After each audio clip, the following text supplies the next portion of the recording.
Hello, everyone. My name is Wajeeh, and gamers, enthusiasts from this virtual realm, we welcome you to this very interesting conversation about gaming 3.0. We've been talking about AI, we've been talking about Web 3.0, and this discussion we'll be talking about gaming 3.0. So before we start the conversation, I just want to know how many of you are gamers? Raise your hands.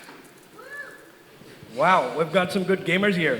So ladies and gentlemen, our esteemed panelists bring a wealth of expertise representing various facets of this dynamic landscape. And let us embark this thrilling journey. Let's get started. So welcome everyone. So we'll go with you, George, the chief. Sorry, Tyler, the chief.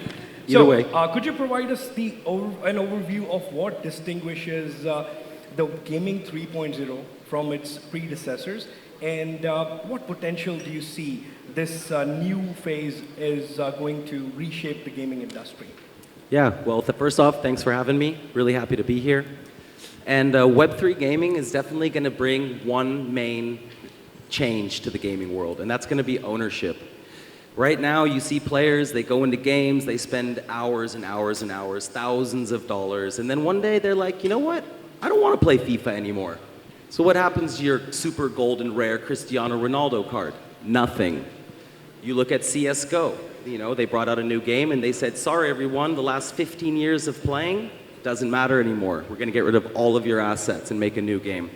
This is ridiculous. This is not something that we can stand for as gamers. And right now, the world doesn't understand how important ownership is. They don't get it.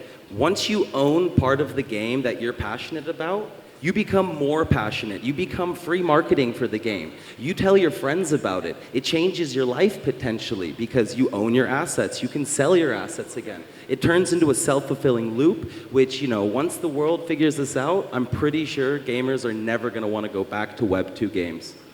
Wonderful. Yeah, I think it's all about understanding this entire, the way this entire technology is going to reshape the gaming experience, how we play. If I own an asset from a game, of course, it's going to be a good marketing strategy for the game itself. So it's going to be adoptable. So same question from you, David, since you also come from a very, you have a vast experience and you've built a platform, Tribally Games. So what do you think? What distinguishes this gaming 3.0 from its predecessors, and what this brings to the future? Yeah, thank you, and thank you very much for having me. My mic is on very loud, so I'll try to whisper. Just to really build on what Tyler was saying, the main change in Web3 gaming is all about ownership.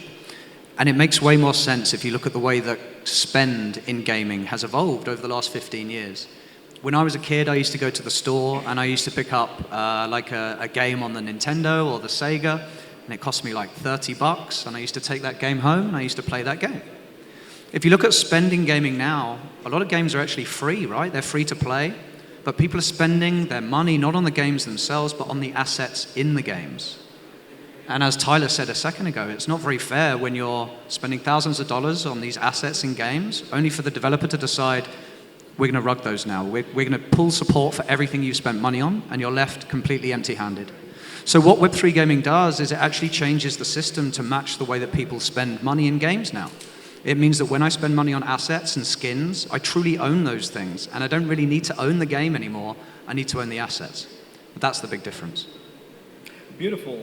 And I asked the question, how many of you are gamers? Now let me ask you this. How many of you own a game asset that is on Web3?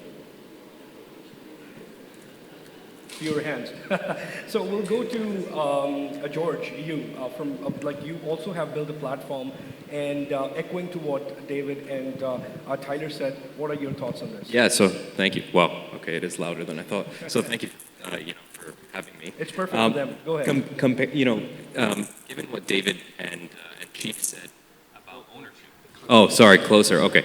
Given what Chief and Tyler said. Tyler and David said. Based on ownership, right? If you think about the decentralization aspect, right?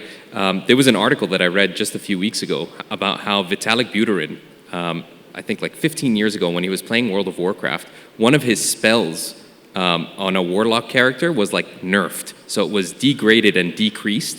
And that made him attuned to the fact that corporate servers can kind of lock you out at any point in time. And that became one of his kind of like core ethos or reasons for creating Ethereum. So I just want you to keep that in mind. That's pretty interesting that, you know, in a world of centralization, while in certain aspects centralization is good, decentralization, ownership, at least in the gaming space, could potentially revolutionize all of this. So.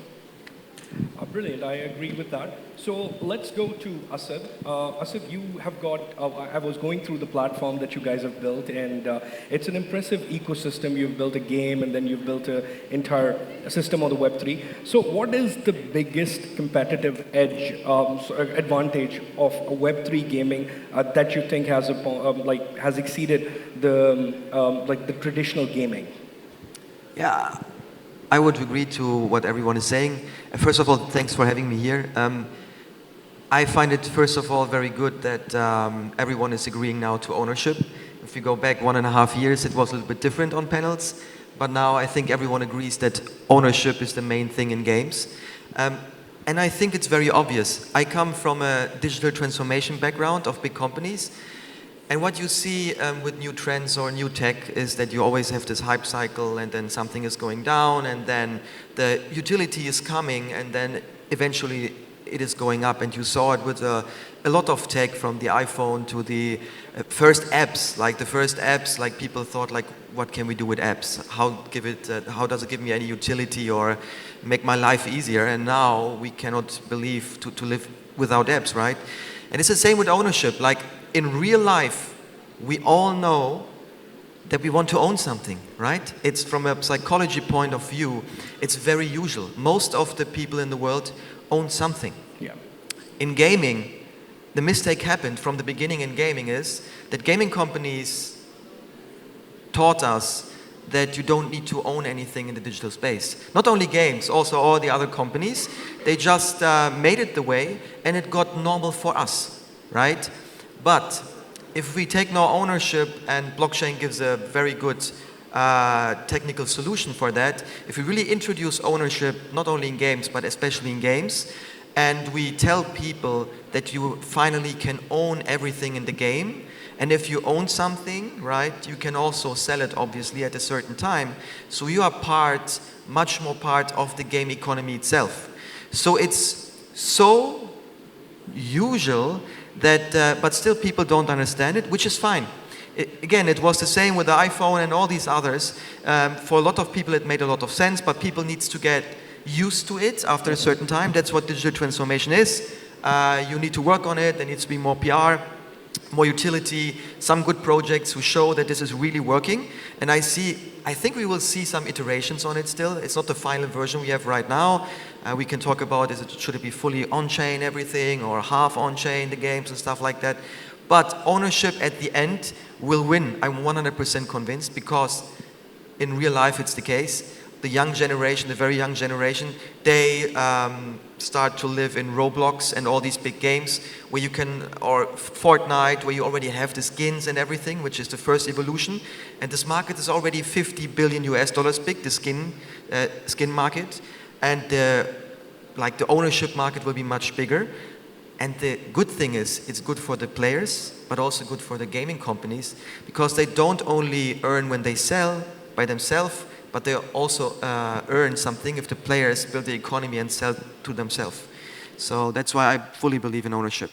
Yeah, very insightful points you shared. And I totally agree on that it brings benefit to not only the gamers, but the companies. So it's an ecosystem that would benefit from it. So we'll go to George. Whenever we talk about ownership and in-game assets, we get to know about this term NFTs, right? So how the NFTs are revolutionizing and in-game assets, player ownership, and a broader gaming economy within the context of Gaming 3.0. If you could shed some light on that. Yeah. I think I lost the mic. Yeah, so NFTs obviously, popularized by non-fungible tokens or digital collectibles. Obviously, that revolutionizes it from both a decentralization aspect and an ownership aspect, right? Because gamers can now own the items, the quests, the spells, whatever it is. that they use in a game, they can transfer those across gaming ecosystems, and obviously they can collateralize them, they can fractionalize them, they can trade them, exchange them, and so on and so forth. But what is really interesting is if those items now become programmable, right? So Assad was talking about, some things are on-chain, but some things could potentially also be off-chain and still be Web3 enabled, right? So if you think about it today, most people don't care about the term Web3 gaming. It doesn't faze them at all. It's just gaming. And what's interesting is the ownership aspect. Now, the token standards and protocols, again, most people and most gamers, at least 99% of the globe, could not care less that, it's an Ethereum NFT or a Polygon NFT, right? They really don't care. So I think the revolutionizing aspect is the ownership aspect, is the decentralization aspect, and then the next wave is potentially the programmability aspect, where each token can be like an app or a dApp in itself, right? So today you have different standards like the backpack, this new ERC of like backpacking NFTs where you can clump them all together, or like tokens being in another NFT and so on and so forth. So all these interchangeable protocols and standards. And what we're probably gonna see next is probably like, how does an on-chain asset, so say, I don't know, a sword or a spell or whatever it is, right? How is that going to interact with the real world? Can you interoperably change an asset or an achievement with, say, an airline loyalty point, redemption at a store, so on and so forth? And that could potentially change the game. Very good. So we'll go to David now. And David, what do you think, when it comes to an ecosystem, we have to consider that a community-based model is more reliable, and it can, we can have recurring users playing the game all the time if we hear what community is looking in the game, right? And that's how the games evolve. So in terms of this Web3, like gaming 3.0 concept, how do you think how it's redefining the concept of player communities, and what collaborative opportunities do you think this presents for players as well as for developers alike? Yeah, that's a great question. Thank you. So the big difference in Web3 gaming is that community is at the absolute heart. The fundamental core of the game is about community. And one of the reasons for that is it comes from the ownership that we're talking about, right? In traditional gaming, the developers own a game, and the gamers are consumers. They're spending money, and they're the consumers of the game. The incentives are not very well aligned between the developer and the gamer, right? The developer wants to make you spend as much money as you possibly can. You guys have seen these gacha mechanics that they have in these games now. They're entirely designed to tap into your psychology and make you spend more money than you actually really want to. That's not a great place to be as a gamer. I don't know if anyone's been in this position, but I've played some mobile games before, and I've spent like $500 on them without even realizing, and then, I feel kind of bad about that. I don't really have anything to show for it. Well, in Web3 games, the incentives between the developers and the gamers are aligned, because now the developers own part of the game, me as a gamer, I own part of the game, and we can win together. If we can grow the game, bring more people in, make this thing successful, everybody wins or everybody loses. And that creates this really beautiful dynamic and collaboration opportunity between developers and the community. Yeah, very insightful, and I totally agree with that. When it comes to a kind of this, new trend, the Web3 is taking over the gaming industry and how the games are going to be revolutionized. We are also seeing a new economic model on that, right? So let's go to Chief. Since you you're also having one of the great platforms which is making esports available for everyone, right? How do you think this gaming 3.0 is going to enable a new economic model for players, and how it's challenging for the traditional revenue streams within the gaming industry? So I think there's going to be a couple ways this happens, but the example I'm going to use today is, we all know about questing. It's, again, throwing money at the wall to get someone to log into your website, basically. What we're going to do is we're going to make a team questing, like a guild questing system. And what this does is, you get a challenge, but it's not for one player, it's for your entire team. And if you achieve that, then you get some tokens, you get some rewards put into like your chest. But the interesting part, and this is where the economy comes in, is each guild will have their own chest, And then you can have your own little mini economy within the guild. So if you are a top-notch player and you're winning all the tournaments and your name's at the top of the leaderboards, you probably have the right to go to your guild leader and be like, hey, yo, I want like 25% of the chest because I did the work, I got it done. So internally, that becomes real interesting because each guild leader becomes kind of like the boss in a business sense as well. So how well can they run their business? And it gives instant competition and an instant feedback loop to all these guilds because they know like, okay, I have something to earn, I can move up the ranks, I can negotiate new contracts. And it also brings about free agency. Free agency is an amazing thing. It's kind of what pushes a lot of sports to become that next level because however you end up doing the rules, if you look at like the NFL, the worse you do in a season, the higher you draft. Okay? So those are all things with the blockchain that could easily be built in. You could make seasons, you could make, longer form competitions. And if you're on a team and you're like, oh, I really need this superstar and I'm willing to give up another 10%, you can go and poach them in a sense, but with financial incentive. And again, blockchain, it's all transparent. So everyone's going to see what's going on. And at the end of the day, these guilds are going to have something to fight for internally and externally, because they also want to win as a team. So I think that's one of the examples of how with the blockchain we can really bring things together and make it more mathematical. So gamers will also understand if I get 2% or 7%, easy math, right?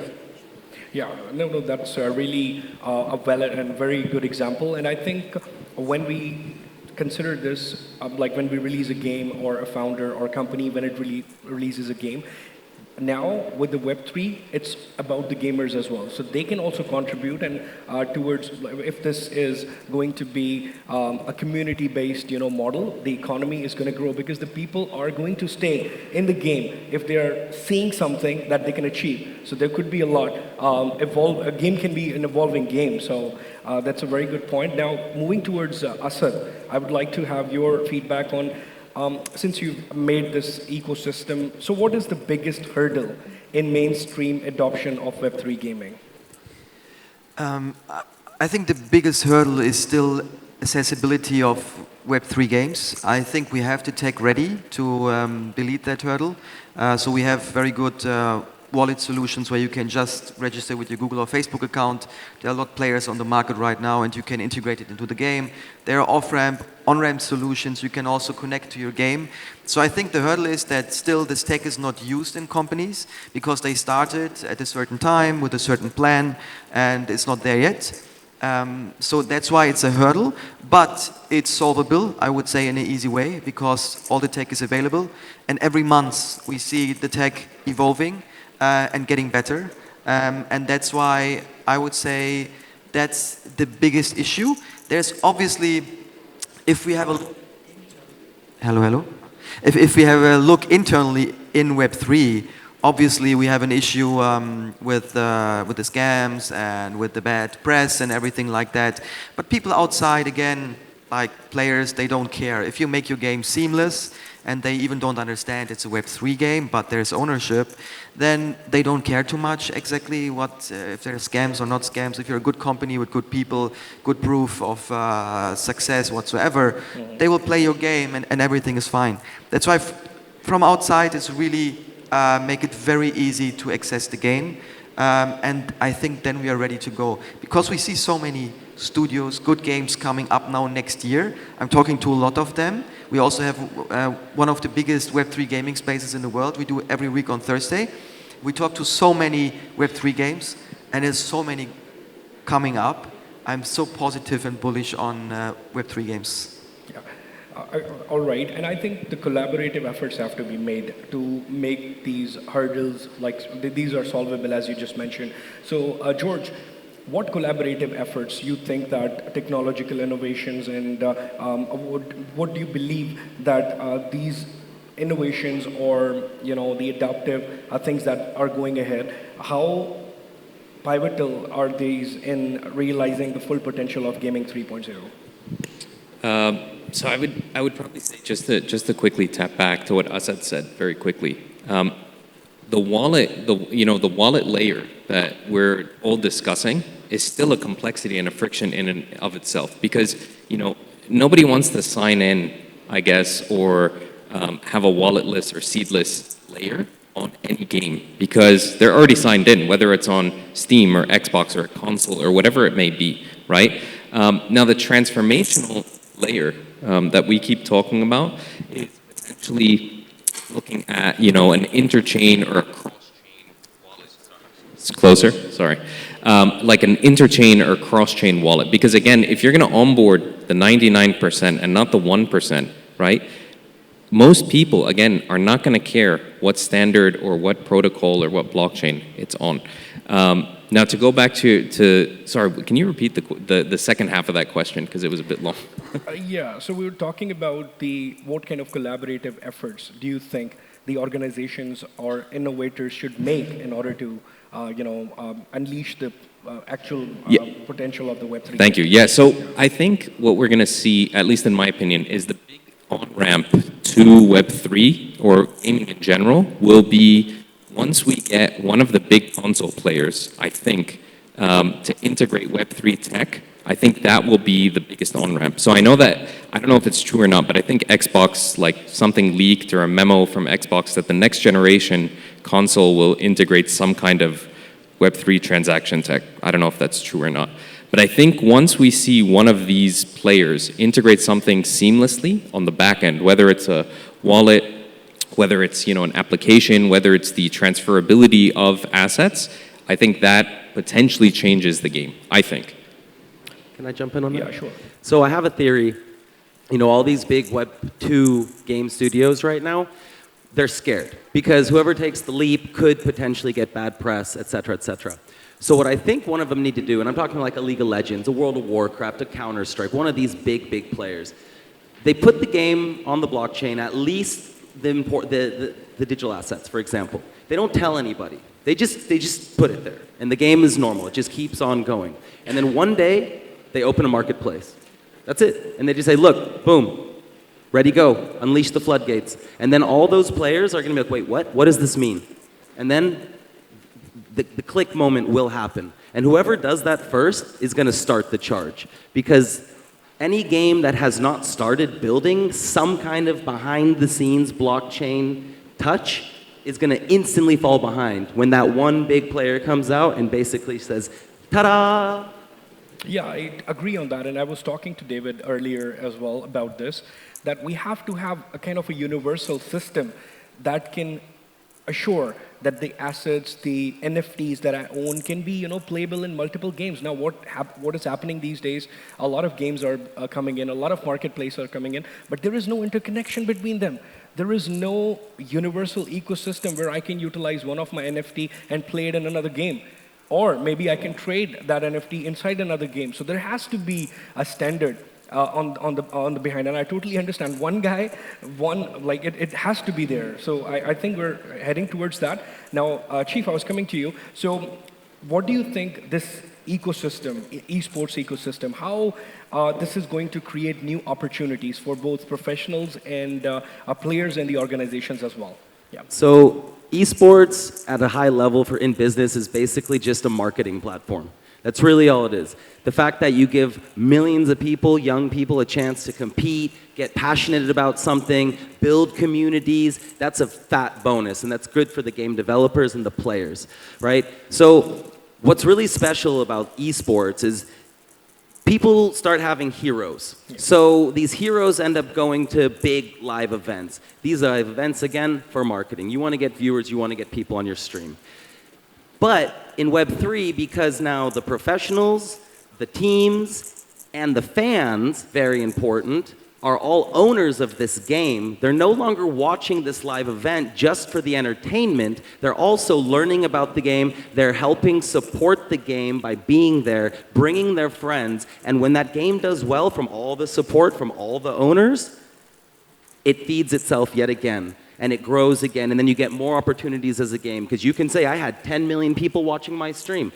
That's all everyone wants to hear nowadays. I had 10 million people in my marketplace this month. That's all people want to hear. And the Web3 esports aspect is going to be able to really put that on the map, because not just the developers, not just the professional players, they're going to love it too, but the fans, right? Because those are the people that make every sport what it is. Those are the people that make every team, guild, whatever it is. It's always the fans. It's the people that are supporting them, or else there's no point in doing it in the first place. So we're finally giving every level of this world something to be excited about and something to really, come together as a group. There's no stronger marketing than when your fans are pushing you to high heavens. Because how many esports players are there in a game?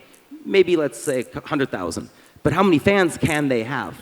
We're talking millions, hundreds of millions of people. So I really believe that esports, first we need a good game. We're waiting on that still. We really need a good game. So I think this next wave of games, there's going to be some good ones. And that's we don't know, what is it going to be? Is it going to be Polygon? Is it going to be Ronin? Is it going to be someone that doesn't even exist yet? Maybe Tencent is building something and they're like, hey, boom, here's our marketplace. Yeah. So whoever does it, they're going to be able to put tons of money into this esports world, which is also going to market all these new products coming out, all this new technology. It's a floor, a base for them all to promote their stuff. Yeah, absolutely. And I think audience is the key, as you mentioned. So, but there are several people who think that Web3 gaming is just a fad. So what do you think, Assad? What would you say to those people who just think that it's a fad? Yeah. So first of all, fad goes away after a certain time. I think that's the first thing. And this is somehow connected to my first answer a little bit. We were in a hype cycle with NFTs and games in the 2 years ago. And all people thought, okay, this will be crazy and it's working. Everyone put their money there. And then they had some bad ideas and they saw, okay, it's not really working, utility is not good, the games are not good. So this is the usual hype cycle with all new tech which is coming to the market. We are now going down in the downtrend, or we are already down, and now we see utility. Now we see how we can integrate ownership in games, and now it will steadily go up with good games and good utility in the games. That's why I think FAT is there, it will go away, and if we see on the market, if you check the top 40 gaming companies in the world right now, in terms of revenue, 2/3 of them do something with crypto in their games, or they're planning something. 7 of them already releasing a game soon. For example, Krafton, the makers of PUBG, they have a joint venture where they own 80%. They will soft launch in December, a really good sandbox-like game. And then some others come in next year also. And only 1/3 is doing nothing with blockchain right now from the top 40, which means they already know, they understand. We also talk to gaming studios. We also have in our gaming studio a lot of people from big gaming studios. And we saw already that they are experimenting with blockchain stuff, but they can't be fast. And it's very usual. Also coming from big companies, they are slow because they are big. Innovation is a very hard thing. Convincing your own employees first to build something new is hard. But which is okay, because big companies don't always need to be the fastest. They have the money to watch the market and buy the first good ones, which are out later, right? But we see both. We see now they're doing this themselves, and they just wait for something good to buy them also. Yeah. So FAT will go away. It will be successful for sure. There you go. Chief, you want to comment on this? Yeah. Quickly. So the last bull run, that was the rich guy run. Those were the guys that came in and they speculated. They didn't know anything. They didn't understand any of the technology. They're just like, this seems cool, boom. This run is the smart guy run. Now all the smart guys are here, and now they're, what were they doing a couple years ago? They were building Uber, something like that, right? And now they're here, and now they're going to do it the right way. So this time there's going to be the right product, there's going to be the right game, there's going to be the right marketplace, and there's already a lot of the groundwork is laid for all of this. It's not new anymore, and a lot of this stuff has kind of been gone through already. Yeah, I think everybody is now aware of how it should be. Because I think the last year, it was all about Web3. Nobody was caring, nobody was looking into the games, the actual product that is behind those good like NFTs or hyped NFTs. So now I think everybody knows how this is going to transform, and we're ahead of this. So David, I'll take your final comment on this last point, that what role does the broader gaming community play in driving forward this transformative journey? Yeah, we're in this strange situation right now where the mass market of gamers really don't like the terms Web3, crypto. They don't want those things anywhere near their games. And it's kind of weird, right? Because how many gamers feel that way about a particular graphics engine? Or, you know, you pick any other piece of technology that underpins the games they play, and they don't care what the technology is, right? They care about the games. But gamers right now, even if it's the best game in the world, they won't touch it because they are so afraid of this crypto Web3 thing. So we have to change that. So I think part of that responsibility lies with us within Web3 gaming to educate, to provide better experiences, not to lead with Web3 mechanics, as you just said, but to lead with games. And I think from the wider mass market of gamers, I think we need them to be maybe a little bit more open-minded, maybe try and receive some of that education. But ultimately, and at the end of the day, all they really need to do is just keep playing games with their friends and keep people like us honest. We don't expect the mass market of gamers to accept Web3 gaming just because we keep smacking them around the head with it, right? We need them to tell us this is shit, right? Keep building, build something better because we're not ready to jump into that yet. And that's how the innovation comes. That's what keeps us on our toes. And that's where the industry will, you know, get to hear from. Yeah, I totally agree. And echoing to your point, I think now most of the people are aware of this and we're heading towards the right direction. So that's the end of our panel discussion, and I hope we made a little concepts clear to you guys. If you have any questions, feel free to ask. Yeah. Anyone? Not all at once. Any questions? Yeah, that guy has a question. Could you pass the mic, please? Yeah.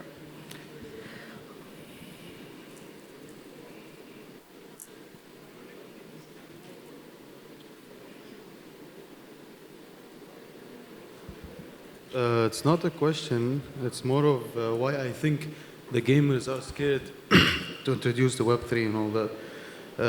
I think it's more of a psychological thing than they're scared.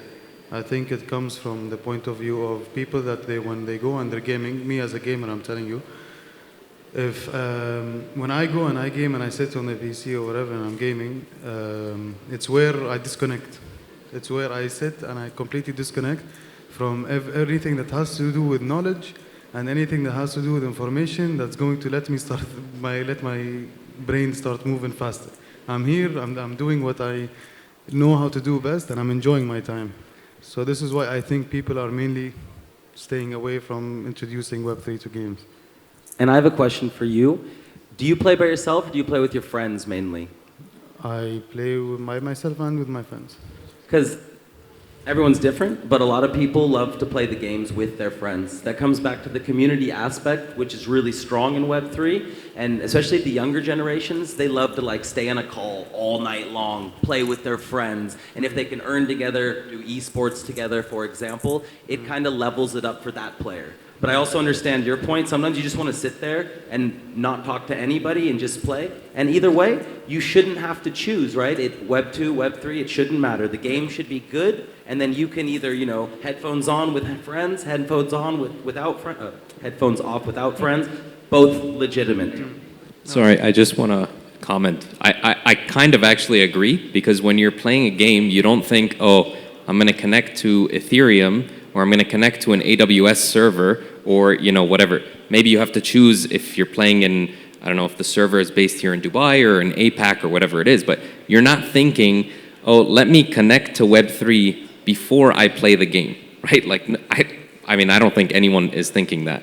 So honestly, I take your point of view. It's like, how do we bring Web3 to the ecosystem and not vice versa, right? Because again, the complexity is so difficult, but there are gaming studios that are looking at implementing this. So it's like, what is going to be the killer gaming app, right, or the game itself, the best experience that doesn't talk about Web3 and that empowers the players, the community, and the ecosystem in general. But I think that was a really interesting insight. Yeah. So I think it's time up. Any other questions?